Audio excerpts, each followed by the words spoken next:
Agora vamos falar a respeito dos deveres e obrigações dos locatários, dos inquilinos. Meu nome é Marco Iwanaga, sou advogado imobiliário.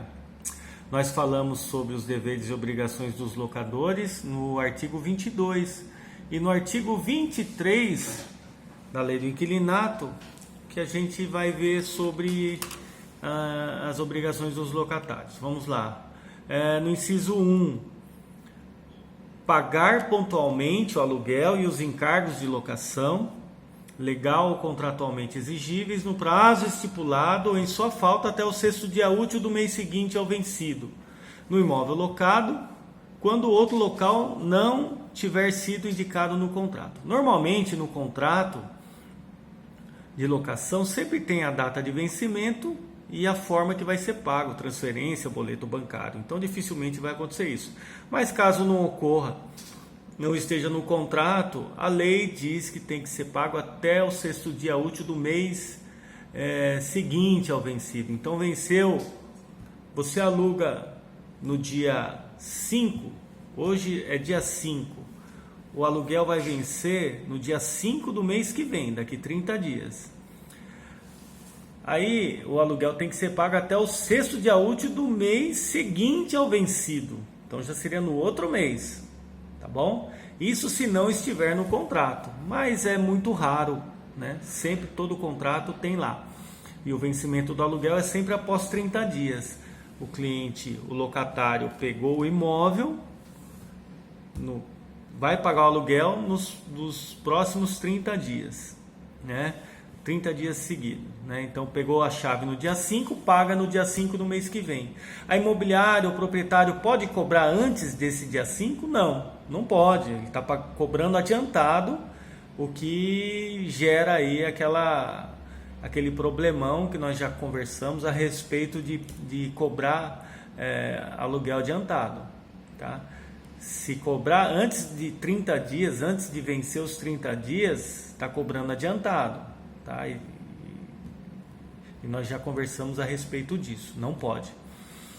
Pode depois? Pode. Por exemplo, pegou no dia 5, vence dia 5 do mês que vem e coloca o vencimento no dia 10 ou no dia 15, não tem problema. Aí paga no dia 10 ou dia 15, mas referente do dia 5 ao dia 5, não tem problema nenhum. Item 2. Servir-se do imóvel para o uso convencionado ou presumido, compatível com a natureza desse e com o fim a que se destina, devendo tratá-lo com o mesmo cuidado como se fosse seu. O que seria muito bom, né, para os proprietários. Infelizmente não é bem isso que acontece, né? Do locatário tratar como se fosse dele. Mas existem locatários que são muito bons e cuidam muito bem dos imóveis também. Então essa é a obrigação, cuidar como se fosse seu e utilizar de acordo com aquilo que foi combinado. Pode pegar o imóvel que é residencial, fazer comércio ou vice-versa, alterar a destinação do imóvel, não pode, tá? Outra obrigação, terceira, restituir o imóvel, fim da locação, no estado em que o recebeu, salvo as deteriorações decorrentes do seu uso normal. O locatário ele tem que devolver o imóvel do jeitinho que ele pegou. Se ele pegou com uma lâmpada faltando, ele devolve com a lâmpada faltando. Se tiver, ele pegou com o imóvel com a lâmpada ali, ele tem que devolver com a lâmpada funcionando do jeitinho que pegou, né? E nesse item fala a respeito das deteriorações decorrentes do uso normal. Então, aquilo que o uso normal que envelheceu aquilo, por exemplo, uma pintura externa. O uso normal que envelheceu aquela pintura não foi uma mancha, uma sujeira, porque o proprietário foi lá e pintou, sujou, marcou. Então, é uma deterioração decorrente de uso normal. Então, o locatário não precisa consertar ou pagar aí essa deterioração, tá bom?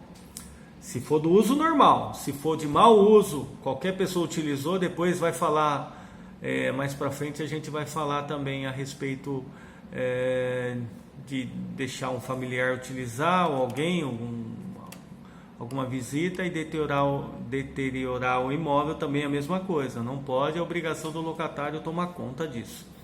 Levar imediatamente, o item 4, levar imediatamente ao conhecimento do locador o surgimento de qualquer dano ou defeito cuja reparação a este incumba, bem como as eventuais turbações de terceiros. Então, um exemplo, está vazando água no cano, ele não conserta e deixa lá, isso causa um prejuízo maior ainda para o proprietário. Quem tem que arcar?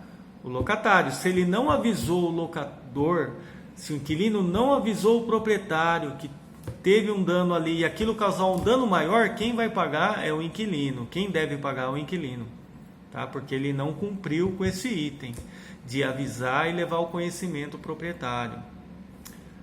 E também ele tem que avisar se sofrer algum tipo de turbação de terceiros.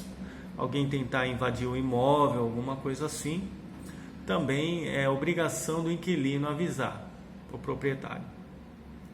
Também ele tem que realizar a imediata reparação dos danos verificados no imóvel ou nas suas instalações provocadas por si, seus dependentes, familiares, visitantes ou prepostos, como nós falamos agora há pouco, né? Responsabilidade é dele, não importa se veio visitante, se veio alguém, a responsabilidade do imóvel é do inquilino, do locatário. Item 6, não modificar a forma interna ou externa do imóvel sem o consentimento prévio e por escrito do locador. Então não pode alterar. Eu vou pintar de roxo, eu vou mudar a fachada, eu vou fazer isso. Não pode. Tem que pedir autorização para o proprietário. E às vezes pede por telefone. Eu aconselho deixar tudo documentado. Pelo menos por e-mail e WhatsApp. Tá? Deixa documentado, pede por WhatsApp, tem um ok pelo WhatsApp, deixa documentado e guardado. Tá bom? Item 7. Entregar imediatamente ao locador os documentos de cobrança de tributos e encargos condominiais, bem como qualquer intimação, multa ou exigência de autoridade pública, ainda que dirigida a ele, locatário. Então pode ser que venha alguma carta da prefeitura relativa a algum problema no imóvel, mas está lá em nome do locatário, ele fala, não, isso aqui está no meu nome, eu não vou entregar para o proprietário. Não, está errado. Qualquer coisa relativa à locação tem que passar para o proprietário, qualquer correspondência, tudo tem que passar para o proprietário, senão responsabilidade fica, se isso causar algum dano ao locador, ao proprietário, o locatário tem que arcar também. Pagar as despesas de telefone de consumo, de força, luz e gás, água e esgoto. Então, se não tiver no contrato de locação falando sobre as despesas de telefone, água, luz, gás e esgoto, o locatário que tem que pagar. Pode ser combinado de forma diversa? Pode, mas se não estiver combinado nada, quem paga é o inquilino. Também no item 9, ele tem que permitir a vistoria do imóvel pelo locador ou por seu mandatário, no caso a imobiliária, né?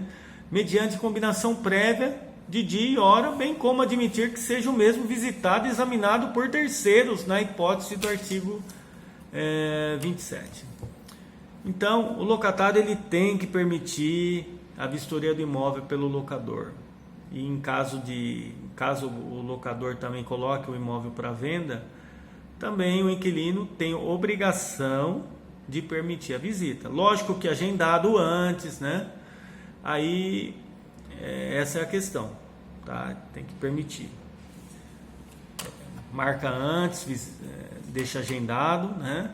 Conforme a sua possibilidade também. Não é obrigado a largar o que está fazendo para ir lá para o proprietário ir visitar o imóvel ou a imobiliária ou para o comprador ir. Não, é agendado antes, né? Mas tem que haver aí uma boa fé da parte do inquilino.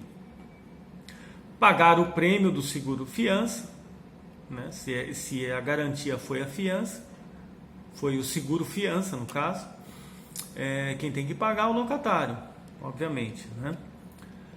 Pagar as despesas ordinárias de condomínio. Nós falamos no vídeo anterior que nas obrigações do locador, do proprietário, dentre elas está pagar as despesas extraordinárias de condomínio.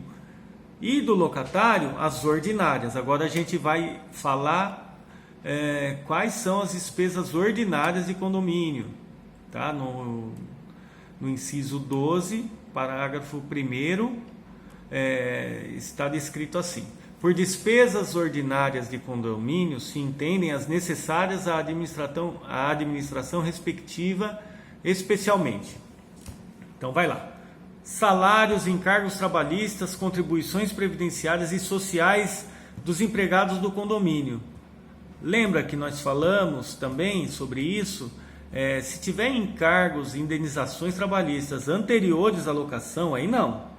Nesse caso, nós estamos falando dos salários e encargos trabalhistas, contribuições previdenciárias mensais, atuais. Quem paga é o locatário.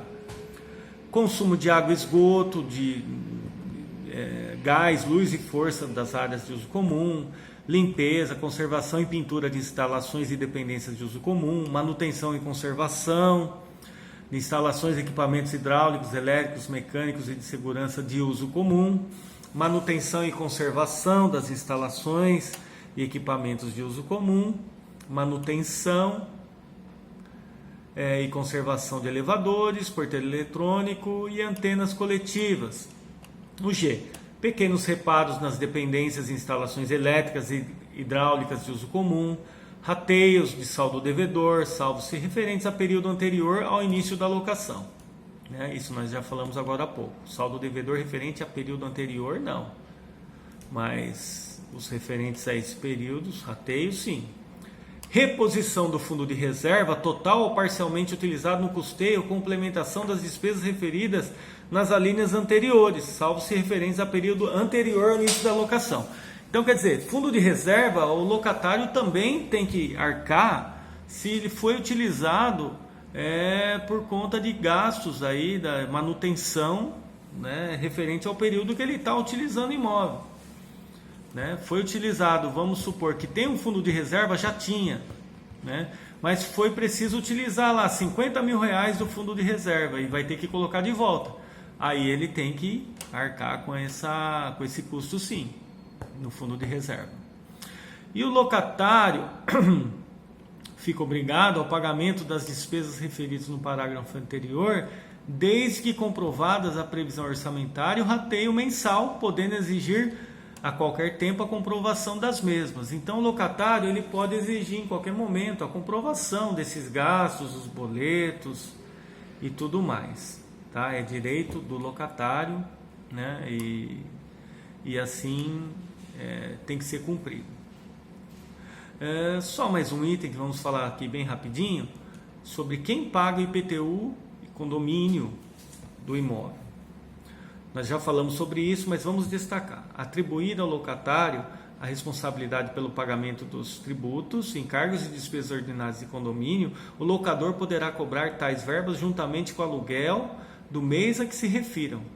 Impostos, se não constar em contrato, quem paga é o locador.